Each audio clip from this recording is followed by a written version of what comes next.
Shalom Aleichem, mes très chers amis. Nous sommes Erev Shabbat Kodesh et Erev Rosh Hashanah.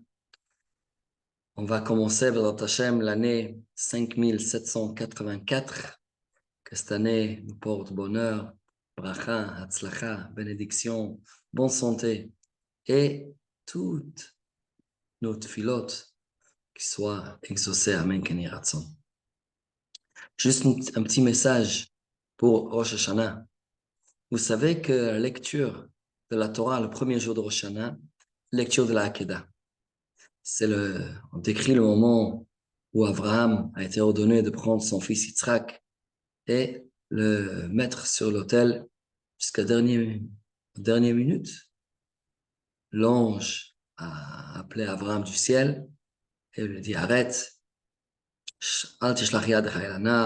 ne touche pas les garçons. La volonté d'Hachem était juste pour te tester et pas que tu vas jusqu'au bout. Et un pasuk, le verset nous dit quelque chose d'incroyable. En chemin, c'est marqué Vayar et Amakom erachok. Abraham et Yitzhak, tous les deux, ont vu l'endroit où ils devaient aller depuis loin. C'est marqué, ils ont vu.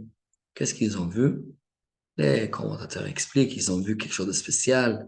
Ils ont vu de loin une montagne avec présence divine. Ils ont vu quelque chose de spécial. Abraham a dit aux deux personnes qui l'accompagnaient à Sénéarim, il a dit, vous restez là. Il a dit, Shvu lachem po im hachamor, restez là avec l'âne. Hachamim disent quelque chose un peu dur. Restez là, vous n'êtes pas mieux que l'âne. Amadom el hachamor. Et le Midrash nous explique, Abraham a demandé à Yitzhak, est-ce que tu vois quelque chose de spécial là-bas, sur la montagne? Est-ce que tu vois quelque chose de particulier? Et Yitzhak regarde et il dit, oui, effectivement. Je sens qu'il y a une présence d'Hachem qui se manifeste à cet endroit. Abraham pose la même question à ses deux accompagnateurs. Est-ce que vous voyez quelque chose de spécial là-bas? Et ils ont dit non, on ne voit rien. Abraham répond, à ce moment-là, vous restez là, avec l'âne. L'animal aussi ne voit pas quelque chose de spécial. Moi et Yitzhak, on va aller ensemble. Qu'est-ce que ça veut dire exactement? Eux, ils n'étaient pas dans le même niveau spirituel que lui. Alors, on le met du côté, on avance. Qu'est-ce que ça veut dire exactement? Où est la leçon dans cet épisode? J'ai entendu une explication de la part de Rav Yitzhak Bernstein, lui, il disait comme ça. Il dit souvent à la personne, surtout dans une situation, il y a deux personnes, un côté de l'autre. On voit la même chose. On regarde la même chose. Mais chacun la perçoit d'une autre manière.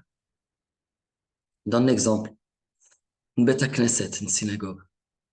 Il y a quelqu'un qui regarde la synagogue, il voit, on lui demande qu'est-ce que tu vois? Il dit, bah, c'est joli comme bâtiment, l'architecture, le design, c'est imposant, c'est impressionnant, la décoration. Demande à quelqu'un d'autre, qu'est-ce que toi, tu vois dans la synagogue? Il dit, ah, je vois qu'il y a les amis, je me retrouve avec des bonnes personnes, le manger est très bon, qui douche, extraordinaire. Une troisième personne, il dit la synagogue, mais c'est la prière, c'est la présence de Dieu qui se trouve dans cet endroit. C'est merveilleux. L'idée, c'est une personne qui est sensible,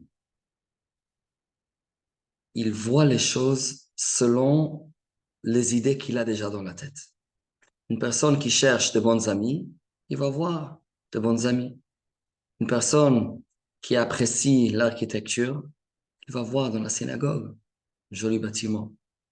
Mais quelqu'un qui est vraiment sensible à la spiritualité, il sent que la synagogue, c'est bien plus qu'un bâtiment joli. C'est bien plus qu'un endroit où il y a du bon manger. C'est bien plus qu'un endroit où on rassemble ses amis, etc. Il sent que c'est la maison de Dieu. C'est pareil par rapport à Shabbat. Il y a une personne, on lui demande, qu'est-ce que tu trouves de spécial le jour de Shabbat? Il dit, ah, c'est un jour où un jour de congé. Je travaille pas. Je travaille pas le dimanche, je travaille pas le Shabbat. C'est bien, mais c'est pas que ça. Quelqu'un d'autre va parler du bon repas de Shabbat, va parler de la table familiale. Bien sûr, c'est important.